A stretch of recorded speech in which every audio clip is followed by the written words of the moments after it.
Okay, so this is something that I used to say all the time when I was teaching. Like, I don't understand how there are all these other people who have all of this energy to want to do things on the weekend, because I would get home on Friday nights and I would just pass out. Like, there was no way I was ever going to do stuff on Friday nights. And prior to teaching, I was very much of an extrovert. Like, I loved and got so much energy from going out and doing things with friends. And then once I started teaching, I had no friends because I had no energy and no time to dedicate to preserving, maintaining, and actively, intentionally doing things with those friendships, which then brought on loneliness and anxiety and all the other things that entails when you are friendless. It didn't help that it was also COVID times, but a lot of it was really the teaching part.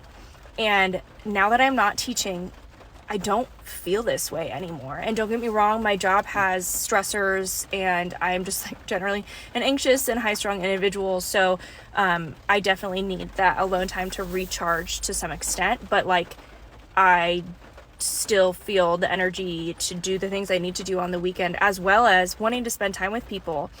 And this mic sound, I don't know, bad. And obviously I'm not a professional. I'm not going to diagnose you, but for me, it was depression. I was heavily depressed. And honestly, when I think back to conversations that I had with educators and conversations I still have with my friends now that are educators, we're all depressed.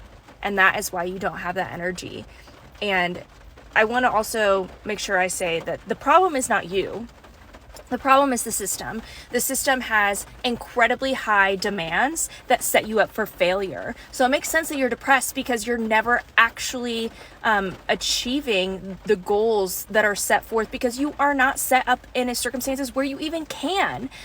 And it's demoralizing to be told over and over again, like, you're the one who can make the change, you're the one who can do this, and then you aren't given the support, you're not given the system that sets you up for success, and you continue to fail, and then you're the one who's pointed to for the blame. It makes sense that you would be depressed and that you would feel bad about yourself, and that would translate to not having the energy to want to do things with people or spend time with people, because you have to literally recover on the weekends to have enough energy to go back into that space where you're going to be constantly critiqued and never be good enough. The solution is to quit. It's to quit. No break will ever be long enough. It will never be fulfilling enough to make you feel that energy again until you get out of that really traumatic and toxic system. Quit your job, teachers. There are places who would love to have you.